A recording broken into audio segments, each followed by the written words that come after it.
बिस्मिल्लाहिर्रहमानिर्रहीम। अस्सलाम वालेकुम दोस्तों और मेरे मोहतरम काश्तकार भाइयों, मैं हूं आपका मेज़बान सदाकत अली और एग्रीकल्चर रेवोल्यूशंस में आपका खुशामदीद।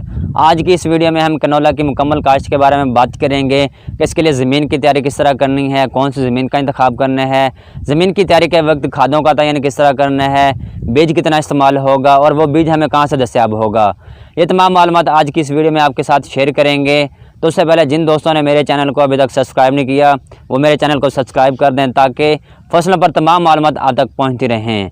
तो कैनोला एक तेलदार फसल है जिससे हम आला क्वालिटी के तेल के अज्जा हासिल कर सकते हैं। इसके अलावा जानवरों के लिए बेहतरीन क्वालिटी की खल हासिल की जा सकती है। तो इसके अलावा इसके फ़ायदे के मतलब आप मेरी वीडियो देख सकते हैं। इस पर पहले भी एक वीडियो बना चुका हूँ, तो इसके फ़ायदे के मतलब आप वो वीडियो देख सकते हैं। इसके अलावा बात कर लेते हैं कि इसको कब काश्त किया जा सकता है। तो पाकिस्तान में इसकी काश्त का सिलसिला शुरू हो चुका है, मुख्तलिफ वक्तों पर इसको काश्त किया जा सकता है। तो बात कर लेते हैं शुमाली पंजाब की। तो शुमाली पंजाब में 1 सितंबर से इसके आखिर अक्टूबर तक काश्त किया जा सकता है।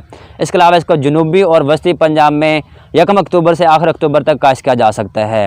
इसके अलावा बात कर लेते हैं कि इसके लिए ज़मीन का इंतखाब कैसे करना है, ज़मीन किस तरह की होनी चाहिए। तो इसके लिए आपने कलराठी, सेमज़दा और रेतली ज़मीन बिल्कुल नहीं इस्तेमाल करनी, इस पर आप बिल्कुल काश्त ना करें। इसके अलावा जब आप इसकी काश्त के लिए ज़मीन का इंतखाब करें तो जो ज़मीन है वो हमवार, भुरभुरी और हवादार होनी चाहिए ताकि आप अच्छी पैदावार हासिल कर सकें। तो अब बात कर लेते हैं कि इसकी बीज की शरह कितनी इस्तेमाल की जा सकती है, कितना बीज इस्तेमाल किया जा सकता है। तो आप इसके लिए आला और महंगा क्वालिटी का जो बीज है वो तकरीबन 1.5 से 2 किलोग्राम फी एकड़ इस्तेमाल करना है। तो अब अक्सर काश्तकार सवाल करते हैं कि ये बीज हमें कहाँ से मिलेगा। तो ये बीज आपको पंजाब सीड कॉर्पोरेशन, इसके अलावा आपको जो रजिस्टर्ड पेस्टिसाइड कंपनी है वहाँ से भी आपको ये बीज मिल जाएगा। तो ये बीज आपको इन मुख्तलिफ़ कंपनियों से और पंजाब सीड कॉर्पोरेशन से दस्तयाब हो जाएगा। तो अब बात करते हैं कि इसके लिए मुख्तलिफ़ वैरायटियाँ कौन सी हो सकती हैं, मुख्तलिफ़ वैरायटियाँ कौन कौन सी काश्त की जा सकती हैं। इसमें पंजाब कनोला है, आरी कनोला है, रुस्तम कनोला है, फैसल कनोला है, इसके अलावा हायाला 401 है। ये मुख्तलिफ़ वैरायटियाँ हैं जो आप काश्त कर सकते हैं और काश्त करने के साथ साथ अच्छी पैदावार ले सकते हैं।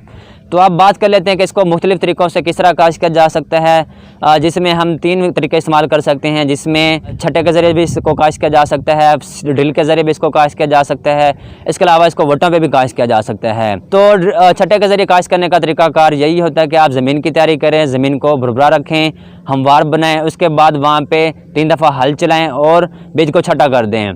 जैसे ही आप बीज को छटा कर लें तो उसके बाद एक अच्छी तरह सुहागा चलाएं और सुहागा करने के साथ आप इसकी जो बिजाई है वो मुकम्मल कर लें। तो इस तरह आप छटे के ज़रिए इसकी काश्त कर सकते हैं। तो इसके अलावा इसको आप ड्रिल के ज़रिए भी काश्त किया जा सकता है। अगर ड्रिल के ज़रिए इसको काश्त करते हैं तो पैदावारी इम्कान जो है वो बढ़ जाते हैं।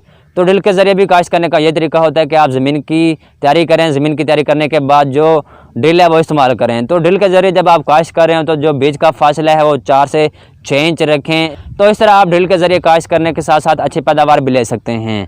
अब बात कर लेते हैं कि वटों पे कैसे काश्त किया जा सकता है। तो वटों पर भी काश्त करने का यही तरीका होता है कि जब आप वहाँ पे बीज को छटा कर लें तो आप एक रेजर के ज़रिए वहाँ पे वटे बना लें।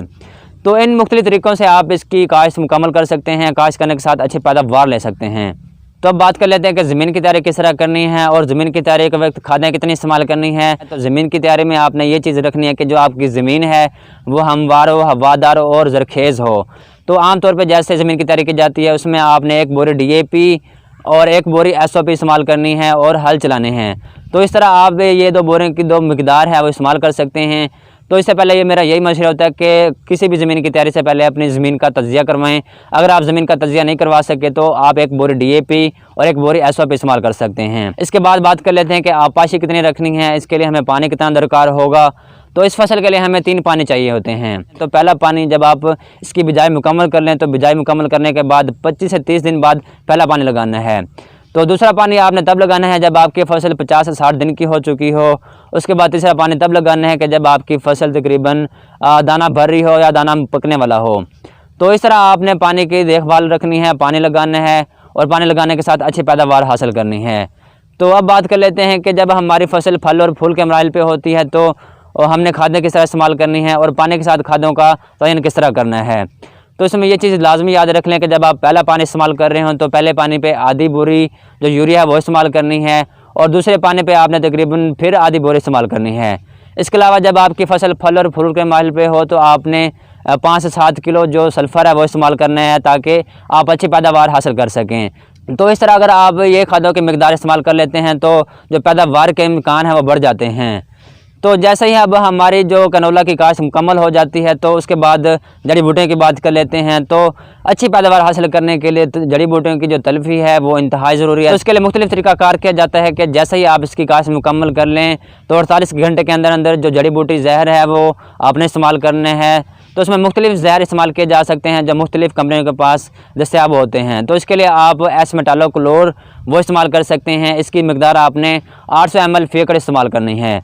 तो इस तरह अगर आप ये ज़हर इस्तेमाल कर लेते हैं तो जो जड़ी बूटियों की यकीनी तलफ़ी हो जाएगी और आप अच्छी पैदावार हासिल कर सकते हैं। और अगर किसी वजह से काश्तकार भाई इसकी तलफ़ी के लिए ज़हर इस्तेमाल नहीं कर पाए तो इसके लिए गोडी भी इस्तेमाल की जा सकती है। तो उस फसल में आप गोडी भी करवाएँ। तो गोडी करवाने का तरीक़ाकार यही होता है कि पहले पानी से पहले एक गोडी करवाएँ और दूसरी गोडी पहले पानी के बाद करवाएँ।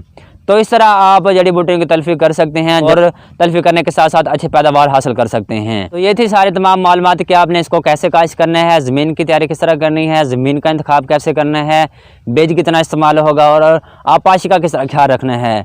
तो इंशाल्लाह अगली वीडियो में इसके मुतल्लिक वक्तन जो है मालूमात होंगी आपके साथ शेयर करते रहेंगे। तो उम्मीद करता हूँ मेरी आज की वीडियो आपको पसंद आई होगी और अगर पसंद आ जाए तो इसको लाइक भी करें, शेयर भी करें और हमारे चैनल एग्रीकल्चर रेवोल्यूशंस को भी सब्सक्राइब करें ताकि हमारी हौसला अफजाई भी होती रहे और इस तरह की तमाम मालूमात आप तक पहुँचती रहें। तो इसी के साथ हमें इजाज़त दें। अल्लाह हाफिज़।